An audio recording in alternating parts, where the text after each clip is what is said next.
Hi everybody, welcome back to Majestic Collectibles. I'm going to do just a quick action figure boxing video, show you how I do it. I did one on comics. Oh boy, it's probably been a few months ago now. You can check that out. So just had a few questions. The action figures, they're a little bit tricky at times, depends on the figure and the blister. If you saw my What Sold on eBay January 17th, 2022 edition, this is one of the items that was in the video.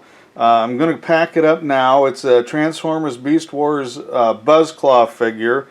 And you can see it's got a nice, clear, big bubble. And that's probably the key to packing most of these safely is not damaging that bubble. And I've got, for this one, oops, I'll turn it right side up, 14 by 10 by 4. I order these in bulk, honestly, wherever I can get them, simply because they've been really tough to get a hold of. There's been cardboard shortages, packing peanut shortages, just shortages on a lot of different stuff right now. It's been really hard to get. So yeah, wherever I can get them. It's a very good sized box. It's one I use the most for action figures, and I'll show you why. And some of you are probably thinking, wow, that's a lot bigger box than you need, and it's really not. Now, something I want to point out, a friend of mine, Vietnam veteran in the Air Force, he's a combat vet, he was a pilot, but as you probably know, there wasn't a lot of call for F-4 Phantom pilots in Vietnam, so I ended up running a shipping depot. And one of the things they had to do was put the tape along the seam like this, not just down the center. And this adds an awful lot of strength to the box. Now you see Amazon and some of the other delivery services just have one strip of tape. Their tape is pretty heavy duty. A lot of times it's got the cloth reinforcement, it's got the strings through it sometimes even. That's a little different if you're using this plastic tape. I always do that. Anyway, this is just something I do. And I'm going to put that off to the side. I always put a little bit of bubble wrap, something else that's been a little bit short supply. You don't have to use a ton. 4 or 5 panels will probably do it. And I'll show you how I do this on the card. Try and protect the card. I just wrap it up there.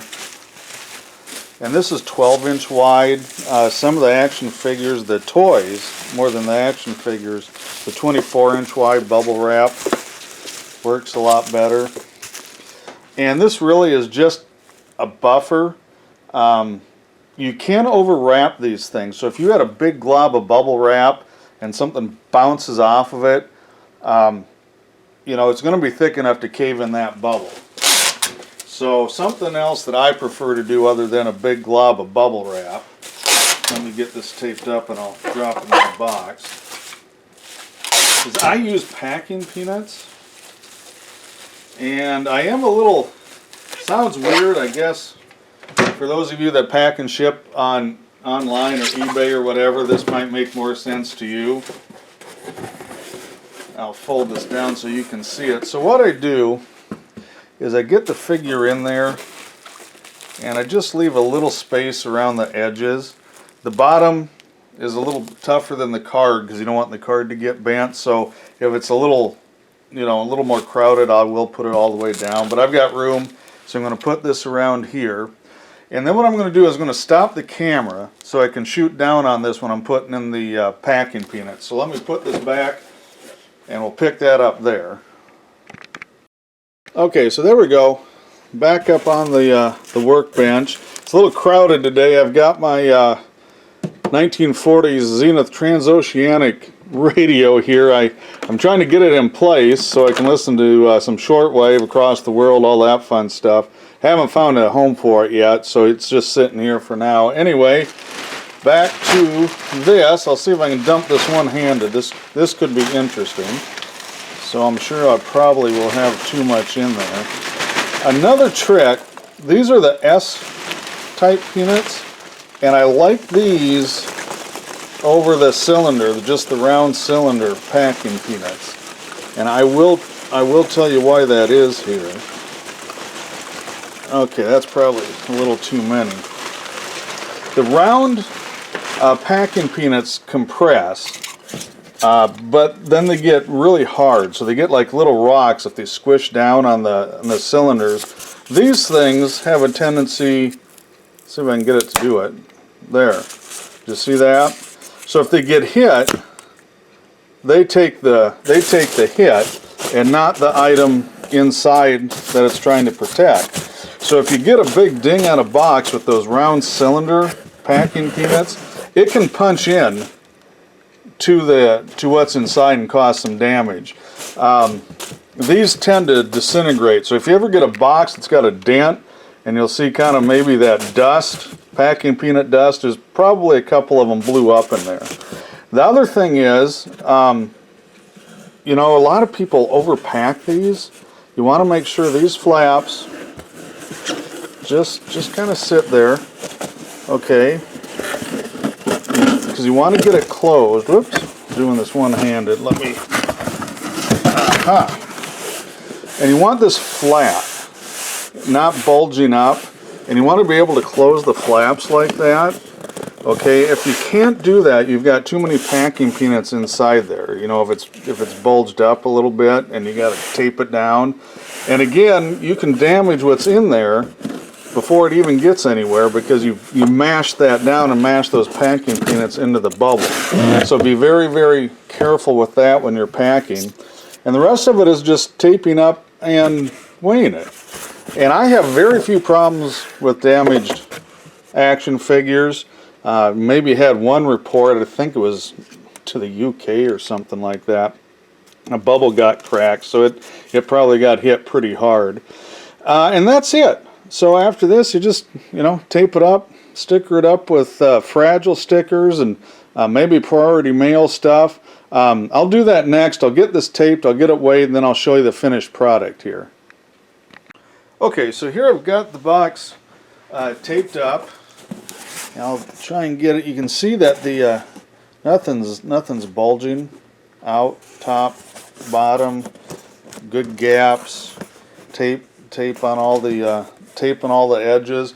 This one is going priority mail, and I absolutely positively prefer to ship these priority mail. Now, this one actually was light enough. It was right like 15 ounces, so just made first class.